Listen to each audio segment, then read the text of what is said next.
Hey, what is up guys? It's Brendan here, and today we're going to be covering dropshipping for beginners. If you've ever been interested in starting your own online business or side hustle, then you've probably heard the word dropshipping thrown around. It's a popular term, so what does it mean? What is it all about? What's involved with it? And how can it help you grow your online business? In this beginner's guide, we're going to be covering what is dropshipping, the pros and cons of dropshipping, how to find a dropshipper, and how to start dropshipping as a beginner. So let's go ahead and get started with the first section here. What is dropshipping? So the easiest way to understand what dropshipping is and how it even works in the first place is this diagram here. So as you can see, we have a customer, a store, and a supplier. Those are the three main systems here that you need in order to have a dropshipping store and dropshipping business. So once you get your customers, which could be acquired through marketing, and we'll get more into how you can get customers, but just the basics here is you have a customer and they order a product from your store. Now, as far as typical e-commerce and online stores work, everything's the same right there, right? And then where it changes is that you then forward that order from your online store directly to a supplier. So you act almost like a middleman or salesperson in between to connect that relationship there, right? Between the customer and the supplier, and then the supplier ships that product directly to the customer. So with dropshipping, you don't have to have any inventory, you don't hold any products, which is a huge cost savings right there. You don't have to hold any products, right? No inventory, which is great. That's one of the huge benefits of dropshipping, which we'll get more into the pros and cons of dropshipping a little later in this video. But this is what dropshipping is, right? All it is an order fulfillment method between the supplier and the customer so that they get the product directly from the supplier and you're just forwarding those orders there. Like I said, you act sort of like a salesperson, okay? A lot of people act as a middleman here. It's basically what you're doing. That's what your store does. And then you keep the profits in between this process. So it's a 1, 2, 3. That is how the process works. Now let's get into the pros of dropshipping and what are the key benefits of dropshipping in the first place. So the most important benefit here with dropshipping is that you have no inventory. So in typical e-commerce businesses, you're going to have to put a lot of upfront capital in order to invest in inventory and products. And with dropshipping, you don't have to do that. So that creates a lot of other key benefits here, which is number one, no inventory, of course, but then that creates no packing or shipping, right? So if you don't have to pack or ship products, it's a lot of time, a lot less warehousing, no inventory time, and there's a lot of cost there when you're packaging and shipping products. It's a lot of real estate that you need as well to store all those products. Don't even think about the packing and shipping. Just storing all that inventory in the first place takes up a lot of cost there to consider as well, such as maybe if you needed to lease out a warehouse space. You don't have to do that with dropshipping whatsoever, and that's a huge benefit there. You don't have to worry about the cost of packing, shipping, or warehousing or storing any of that inventory.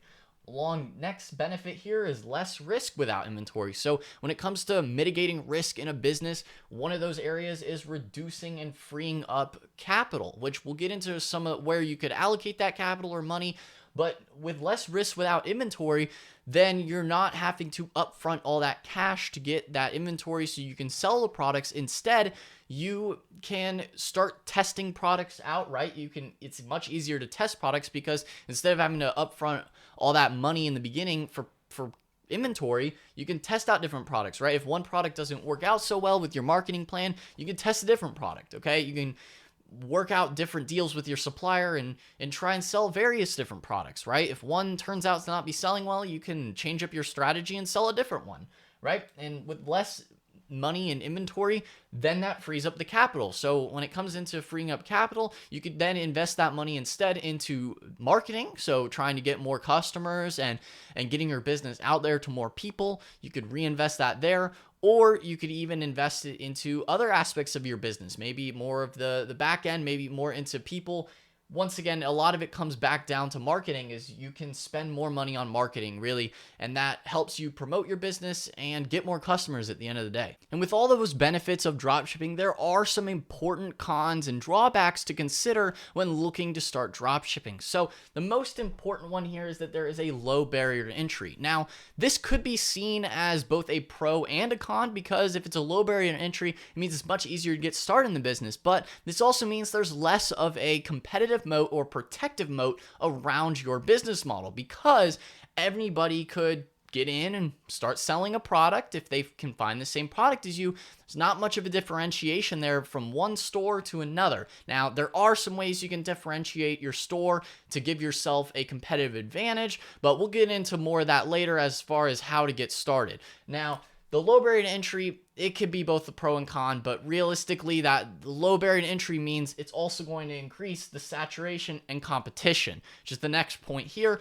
More saturation, more competition, depending on what supplier you're using, everybody could try and be selling the same exact product, especially if there's some sort of trend going on and everyone's trying to sell the same product from the same supplier. A lot of people are going to be bidding up those advertising costs, and it's going to be hard to even generate any kind of profits depending on the niche and the competition inside that category of products that you're looking to sell. So that comes into market research as well, but we'll get more into that later. And the last point here with the cons of dropshipping is that there's just less control over the logistics. So while it's great that you don't have to worry about the shipping and warehousing and the logistics side of the business here with this type of e-commerce business in dropshipping, you do have less control. So when it comes to less control, the downsides there is that your supplier really has all the control there. So if a product does not get to the customer within a reasonable amount of time, that could lead to a lot of customer complaints depending on the shipping times, which you might run into with some suppliers. Another setup there is if the supplier isn't as communicative to you or where you can't forward that information to the customer, the less information that the customer has about their order, the higher chance of customer complaints, which once again comes back to less control over the logistics. If you had control over the logistics here, you probably wouldn't run into those issues, but it is just very typical and very common con to dropshipping is you just don't really have as much control there. When it comes to finding dropshippers, this is easily one of the most important factors when getting started with your dropshipping business. So how do you find them? Well, this is how to find dropshippers. So the first step is to find B2B suppliers. If you don't know what B2B means, that's business to business. So a lot of these suppliers focus primarily on business to business sales, and they don't really interact too much with the B2C market, which is what you're going to be focusing on, right? B2C stands for business to consumer. So you're focusing on marketing these products directly to consumers where they can purchase it from your online store. So you're going to be focusing here on finding the B2B suppliers that aren't currently focusing on selling B2C or business to consumer. They're primarily focused on selling business to business. So that's what you're going to look for in the first place. And to go off of that, you're going to want to look for key terms like wholesale, distributor, or manufacturer. There's a lot of different words that you could use there, but that's what you're going to be searching for when looking for those suppliers. And all you have to do is type in your niche after that. So maybe if you're going to be selling jewelry, you could look for wholesale jewelry suppliers or jewelry manufacturers. If you're in the jewelry space, then that's a good way to go there if you're looking for jewelry dropshippers. But this works for any different niche that you're looking to get into or whatever product category that you're interested in selling products in. Now, the next step here is to utilize phone and one-to-one contact. So this is really the area that you're going to want to focus on when looking and finding suppliers is developing a good relationship with them. If you can develop a good relationship with a supplier, it's going to add to a competitive moat there because you're going to be able to get better bulk discounts because you're sending them customers, right? You're going to be able to get those better supplier relations, okay? They might be able to get you better shipping times, just a better experience overall. If you're able to derive them sales and deliver them customers, they're going to want to treat you well. So that's an area that you can really focus on that really builds the value and establishes a lot more value in your dropshipping business. And the last step here, another way that you can find dropshippers is by using company lists. Now, this is somewhat saturated. You could find some good company lists. You're probably going to have to do some digging yourself, but there are some good dropshipping suppliers that are found within these dropshipping companies or dropshipping aggregation conglomerate lists, and we're going to be getting into a good one later in this video, but that's another way that you can find dropshippers. Moving into the next section of this video, we have how to start dropshipping. At this point, you should have a good understanding of what dropshipping is, the pros and cons of dropshipping, as well as a little bit of how suppliers work within dropshipping. So the first step to how to start dropshipping is to set up your online store. So start online store. So one of the best platforms to use, or an e-commerce platform to utilize, is Shopify. This is one of the best platforms to set up an online store. So this is the platform that I have always used for e-commerce and will continue to recommend, is Shopify. And there's actually a 14-day free trial link down in the description box below if you're interested in getting signed up. That is an affiliate link, just full disclosure there. So I do receive a commission if you guys go through and sign up with Shopify, but they're personally one of the best e-commerce platforms that I have used, and I continue to recommend them over the years because they continue to innovate and are really one of the industry leaders in this space. So I'd recommend getting set up with Shopify. That's how you start your online store and set up your online store. So there are various tutorials on how to set it up. It's actually pretty simple. You go in, you sign up, you get the trial period so you can get set up and build your online store. It's drag and drop. It's very user-friendly, very easy to set up. So that's what you need, at least initially, to be able to accept payments and to list your products online. So once you get your online store set up, then the next step after that is to start thinking about, well, what products am I going to sell? What suppliers am I going to use what products am I even going to sell, right? So this section we have is suppliers. So to find suppliers or dropshipping suppliers, I already mentioned a little bit of that in this video. So step 2 is suppliers. So there are a few different dropshipping companies that you can actually use as a dropshipping supplier. There's various different ranges for the types of products that you can expect to find from these various companies, but a couple that I'm going to list out here, and there's many more of them. There's actually going to be a card up here if you want to check out that video that I already have done that covers a lot of the different dropshipping companies and suppliers that you can use. But here's just to name a few, is Spocket is one of them. So Spocket, and once again, link down below if you want to get set up with Spocket, sign up with Spocket. There's also Oberlo. Now, Oberlo is actually owned by Shopify, so you can get set up with them as well.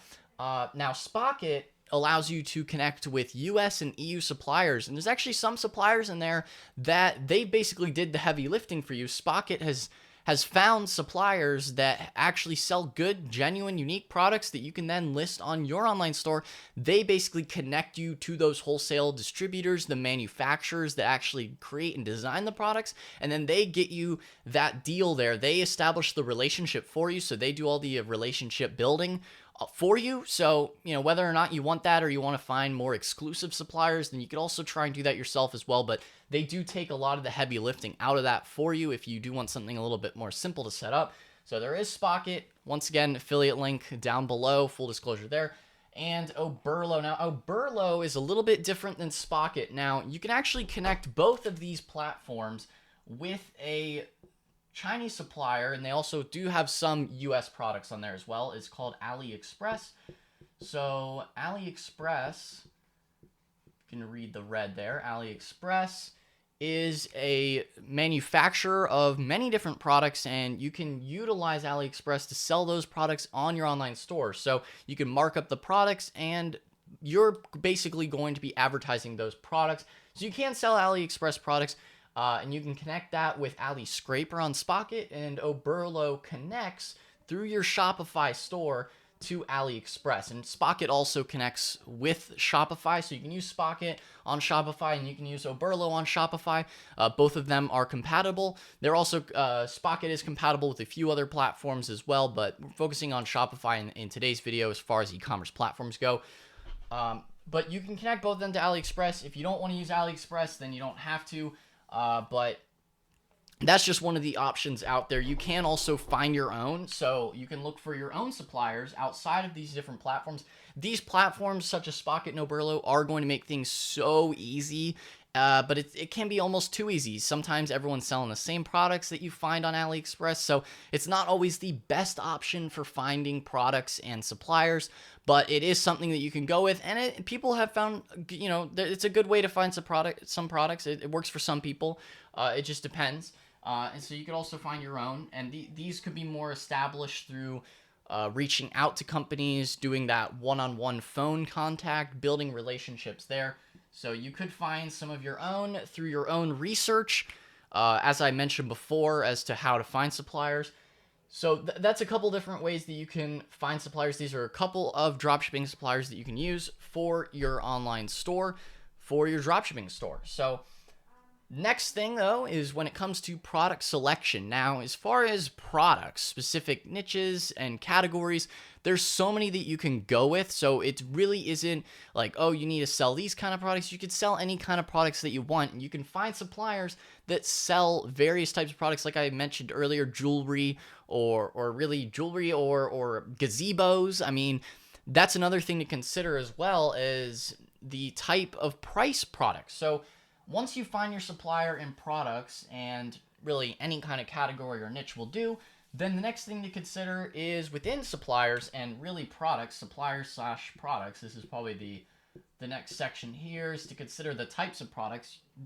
Two of the main ways that you can go here is you can either opt to go with low ticket.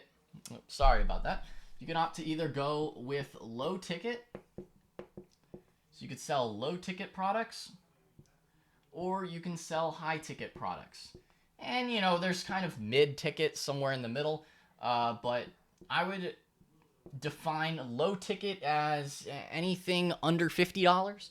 So maybe if it's under 50, so $50 below, or high ticket would typically be anything that's over $1,000. So 1,000 plus. Now, the level of customer service that you're going to have to provide is a whole different animal there. But the types of products, you can generally look for low ticket products. That's typically what you're going to be finding on AliExpress.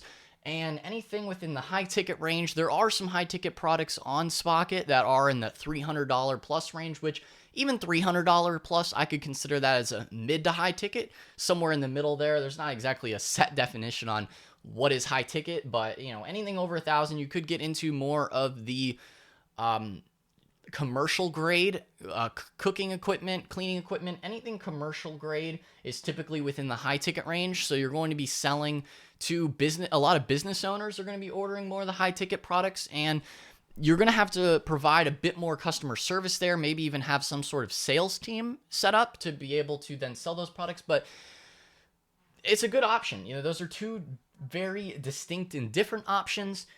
Personally, you could do either one. You could do low ticket or you could do high ticket. The way that you market these products might be a little bit different, just because if you're going to be running different marketing, you might want to go with some marketing methods that work better for high ticket, and other marketing methods will work better for low ticket, which is, we're going to be getting into the marketing methods just in a little bit, so hold tight. But low ticket, high ticket, those are the two types of price ranges to consider when you're looking at dropshipping products.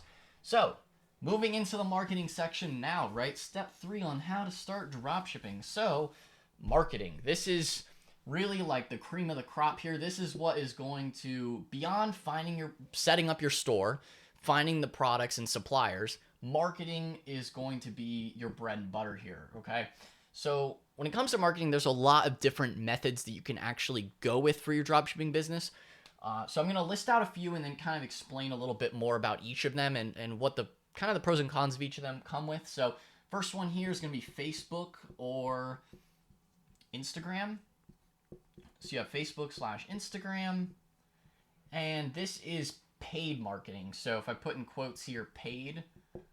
So when I say paid marketing, that means that you are set up with an ad account. You're running paid advertisements through Facebook ads, which Facebook owns Instagram. If you're not familiar with that, Facebook owns Instagram. So if you're going to be running Instagram ads, these are like the sponsored posts, sponsored, that comes up on your feed as you're scrolling through the social media platforms. So you have Facebook and Instagram.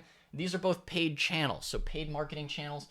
You could roll with either of them, and they're good. They're good options. You can do lots of retargeting there as well. So basically your ad could be a video ad that pops up for your product when people are scrolling through social media. Typically, I would say that the Facebook and Instagram paid media works better for low ticket products, somewhere under that $50 range, or anything that's going to be more of an impulse buy. Then I would say that fits more into the Facebook and Instagram category as to what type of marketing channel you might want to use. So I would say stick to low ticket there. It can work for some high ticket, but we'll get more into what works better for high ticket. So that's Facebook and Instagram. typically more the low ticket type products. But if you're going to be doing remarketing campaigns, where basically that is when a customer visits your store, then you can remarket to them because it hits the Facebook pixel, and then they are familiar with the customer's been on your website before, they're familiar with your brand. You can remarket to them again. You could set up email lists that way too, but not to go too in depth here on the Facebook and Instagram side of things, but there's a lot you can do there. So that's one of the marketing methods. Now the next one here is Google Ads. So Google Ads or AdWords, I'm just going to put Google Ads. This is also another paid media source. Okay. So Google Ads, Google Shopping Ads specifically, this works really, really good for high-ticket dropshipping. Google Ads are what you see when you go to search products. So let's say you search for light up gazebo, which is definitely in that high-ticket range. Then a gazebo might pop up in Google Shopping. And so you can scroll through there, and this is where your products would then come up for customers. So it's really great because you can target specific keywords and bid in the Google Shopping area. And Google Shopping area has really good conversion rates. So Google Ads is fantastic for those higher ticket products where people are really searching for a specific type of product, and you can hit that very niche or niche, very specific product category, such as the light up gazebos, and that's just one example. It could be furniture. A company like Wayfair does this a lot with their furniture, and they have a lot of exclusive suppliers. So Wayfair might be a company that you might want to look into as far as how they do things. But Google Ads is another good method for doing paid marketing. Now, beyond Google Ads and Facebook/Instagram, there is also TikTok. Now, TikTok, I would say TikTok, this all kind of follows the influencer model. So let's say TikTok or Instagram or even YouTube. The platform you're on right now, there's some, you could even utilize YouTube.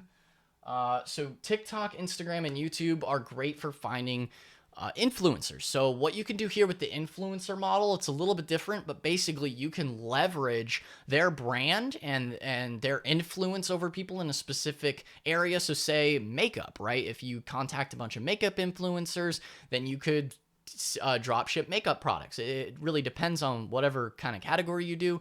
But TikTok, Instagram, and YouTube are all different areas where you can find influencers and do influencer marketing. It's a little bit different than the paid media marketing.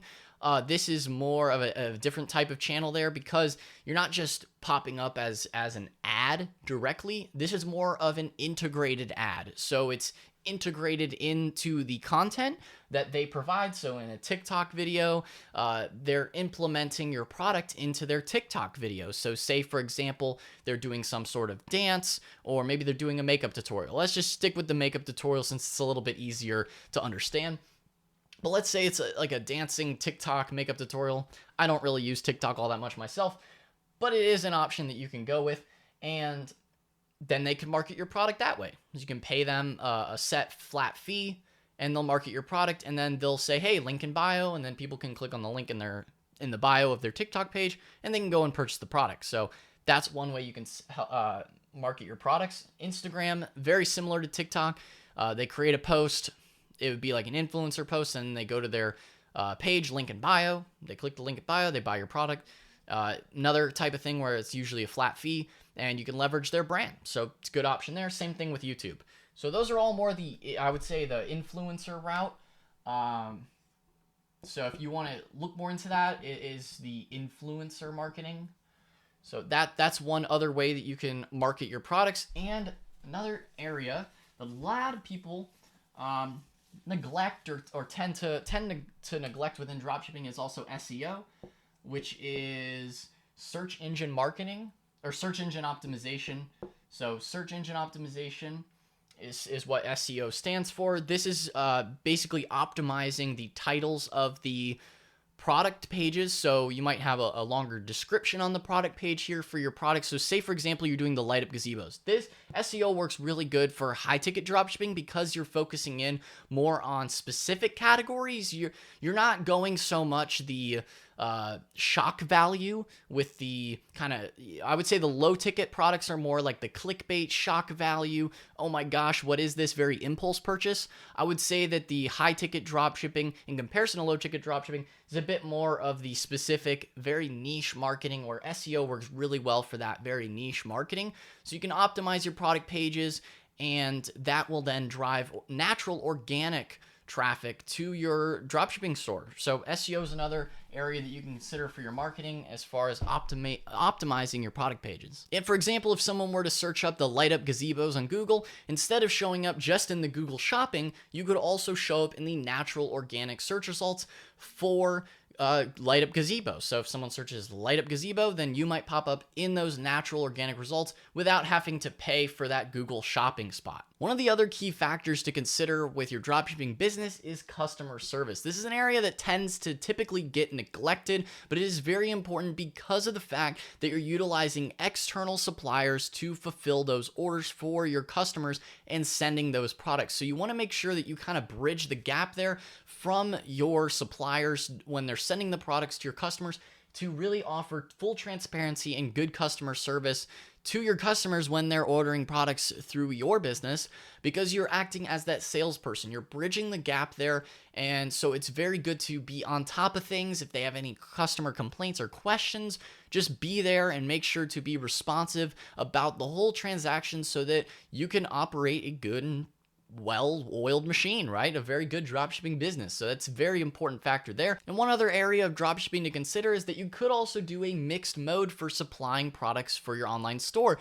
Because of the fact that dropshipping is just an order fulfillment method, is that you could also offer some in-house products along with your dropshipping products. You can kind of do a mixed mode setup where you have a mixture of different products on your online store. Say, for example, maybe you sell some t-shirts, some funny t-shirts or something like that, right? And then you also sell the light up gazebos. So you have funny gazebo t-shirts, and then you also sell the actual light up gazebos. It really just depends on what you want to do, but just as a reminder there is you're not just limited to the dropshipping products within your online store. You can do both if you want to. If you enjoy the video, guys, be sure to smash that like button and subscribe to the channel, and check out the links down in the description box below so you can get started with your dropshipping business. So that's all for today, guys, and I'll see you in the next one.